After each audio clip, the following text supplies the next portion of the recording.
I would now like to show you my favorite subject, which is biology, and all of the wonder and beauty that God has made in biology. So let's get into this. So I love this verse. I know a lot of other people love this verse. I praise you because I am fearfully and wonderfully made. Your works are wonderful, and I know that full well. And when you're looking at biology, I want you guys to be saying this because we really are amazingly made. And I'm going to give you some examples of this.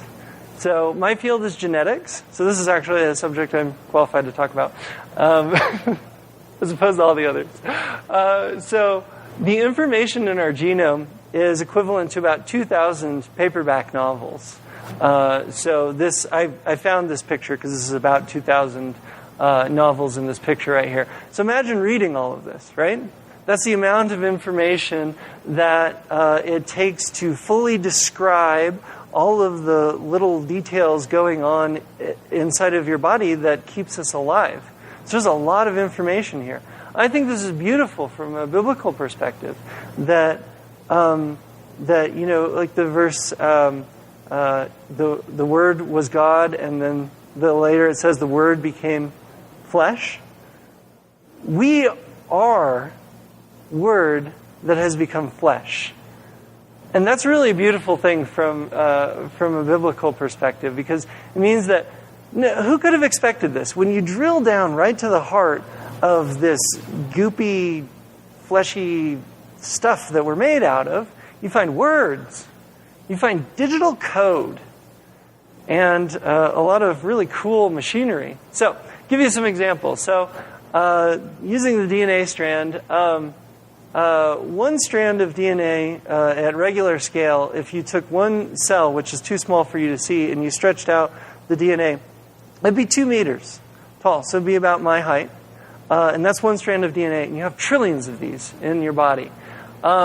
It's kind of hard for me to think about that kind of aspect ratio. So I thought about it in terms of fishing line, right? So picture how thick fishing line is. If DNA was as thick as fishing line, then you can do the little calculations here, and you get 250 kilometers. So picture someone holding a piece of fishing line standing in Fort Collins, Colorado, and saying, there's a person in Pueblo who's holding the other end of this fishing line. Okay? So then you say, well, that's quite the ball of fishing line. And then I give you a beach ball. At this scale, the nucleus is about the size of a beach ball. And I say, I want you to put all of this fishing line into this beach ball. You need to fit it all in there. And that's what's actually going on inside of our cells. It's about that scale. And no knots. I want to be able to open up this fishing line at any point and read off the little microprint on it, and no knots. Right? This is a really amazing accomplishment. So here's kind of another example to wrap your mind around how complex a single cell is. So I looked at moving parts, right? So right here I have the number of moving parts for a car and the number of moving parts inside of one protein. So your body runs off of these protein complexes.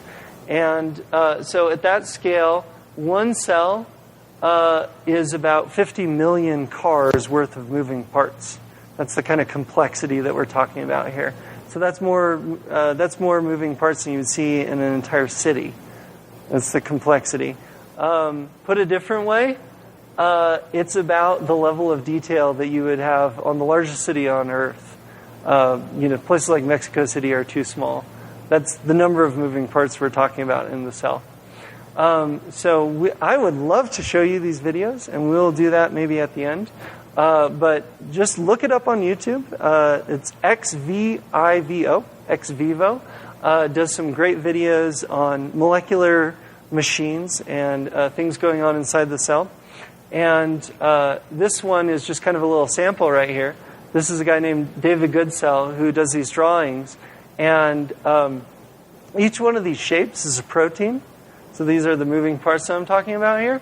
And this is actually a bacterial flagellum. So this is actually like a motor that we've found under an electron microscope. So we make motors and we think, oh, we're so intelligent and clever.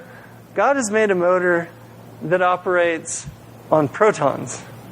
The next best thing to elementary particles. You can't get any more precise than that. You can't get any more smaller than that. You can't get any more energy efficient than that. The stuff that we're made out of is truly amazing.